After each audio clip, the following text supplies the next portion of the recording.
کہ کچھ سوالات ہیں.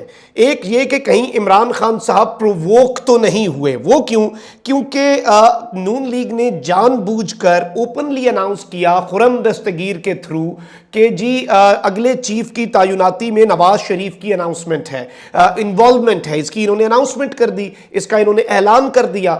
اب یہ اعلان کہیں جان بوجھ کر تو نہیں کیا گیا، although یہ ان کے واپس گلے پڑے گا. ایک وفاقی وزیر کی طرف سے یہ سٹیٹمنٹ دینا، یہی تو سب سے بڑا اعتراف جرم ہے، یہی تو ٹیسٹیمنی ہے، یہی تو گواہی ہے، یہی تو جرم کا اقبال ہے.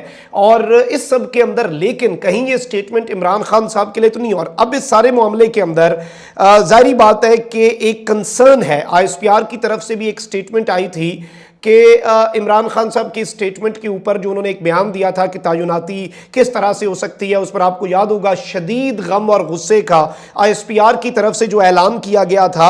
تو یہ پہلے سے کنسرنز ہیں مقتدر حلقوں میں کہ عمران خان کنٹروورشل بنانا چاہتے ہیں اس تعیناتی کو، اور ایک سٹیٹمنٹ رسپانس بھی آ چکا ہے. تو کیا یہ معاملات مقتدر حلقوں کے ساتھ جو اس وقت بیک ڈور روابط ہیں ان میں یہ بیک فائر کریں گے؟ کیونکہ اس وقت مکمل طور پر عمران خان اور ان کی جو لیگل ٹیم ہے وہ فوکس کر رہی ہے شہباز شریف کی میٹنگ جو نواز شریف کے ساتھ ہوئی، اور اس میں واضح طور پر کہ جی نواز شریف اور کیٹیگوریکلی اس پر آبجیکشن سیدھے طریقے سے کہ یہ عدم اعتماد ہے.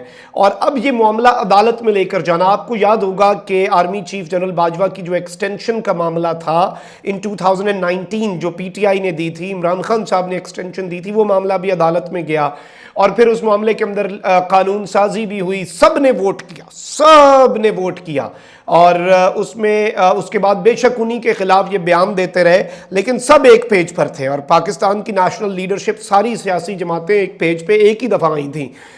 پچھلے کچھ سالوں میں واحد یہ موقع تھا. تو اس کے علاوہ FATF پہ بھی جی ڈس ایگریمنٹس تھے، باقی چیزوں پہ بھی ڈس ایگریمنٹ، اس ایک چیز پہ سب کا ایگریمنٹ تھا بائی دا وے. اور یہ ایک ریالٹی ہے، اسے ہم اگنور تو نہیں کر سکتے. PTI نے بھی دی تھی ایکسٹینشن، باقیوں کو بھی خوشی تھی. تو اب معاملہ ناظرین کرام یہی ہے کہ اس پورے کے پورے سینیریو میں کچھ سوالات کھڑے ہوتے ہیں، کچھ کوسچنز ریز ہوتے ہیں کہ کہیں یہ معاملہ بیک فائر تو نہیں ہوتا. اور عدالتی جنگ، اب یہ معاملات ایک مرتبہ عدالت میں جاتے ہیں، ان میں آفیشل سیکریٹ ایکٹ کے تحت شہباز شریف کو اگر کوئی سزا سنائی جاتی ہے، کیونکہ عمران خان صاحب کو تو وہ امریکی سائفر جو ہے وہ نہیں ڈی کلاسیفائی کرنے دیا گیا کہ یہ آفیشل سیکریٹ ایکٹ کی خلاف، ورنہ اس قوم کو پتا تو ہو کہ بھئی اس قوم کے خلاف کیا سازش ہوئی ہے، اس میں تو کوئی دوسری چیز نہیں ہے. انہوں نے تو کابینہ کے تھرو سے ڈی کلاسیفائی کروانا تھا. اب ایک مفرور اشتہاری قانون یہاں تک آپ کو اجازت دیتا ہے کہ عدالتی مفرور شخص کو آپ ڈیٹین کر سکتے ہیں، آپ اسے پکڑ سکتے ہیں، یہ آپ کے پاس اتھارٹی ہے. یہ قانونی نقطہ ہے کہ آپ اسے پکڑ کے قانون نافذ کرنے والے اداروں کے حوالے کرنا بھی ایک عام شہری کی ذمہ داری، کیونکہ وہ تو مفرور اشتہاری ہے اگر آپ کے پاس یہ موقع بنتا ہے. اور شہباز شریف صاحب نہ صرف جاتے ہیں، نہ صرف سہولت مہیا کرتے ہیں، ایک یہ دوسرا ظاہری بات ہے کہ انہوں نے اپنے جو حلف ہے اس سے واضح طور پر بڑی کلیئرلی شہباز شریف صاحب نے روگردانی کی، انہوں نے معاملات کو ڈسکس کیا. اور یہ بات بڑی واضح آئی ہے کہ یہ اگلے چیف کی تعیناتی بھی ہم کریں گے، یہ نواز شریف نے آرڈر دے دیا ہے. نواز شریف نے کہا ہے کہ جی حکومت مدت پوری کرے گی، یہ چیزیں کیسے ڈیسائیڈ ہو سکتی ہیں؟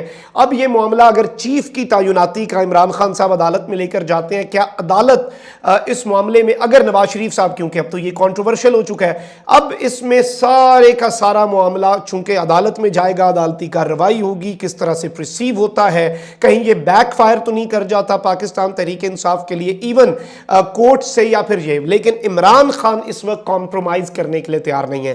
عمران خان کسی بھی صورت اس معاملے کے اندر کوئی دوسری رائے عمران خان کی نہیں، اور وہ بڑے واضح ہیں، وہ بڑے کلیئر ہیں اس سچویشن میں کہ یہ نہیں ہونے دوں گا میں. اور وہ اب کھلا آپ عمران خان کے سرپرائزز کا اور بھی ویٹ کریں، لانگ مارچ بھی اور دیگر چیزوں پر بھی. کامنٹ سیکشن میں رائے کا اظہار ضرور کریں. اپنا بہت خیال رکھیں. اللہ نگہبان. پاکستان زندہ باد.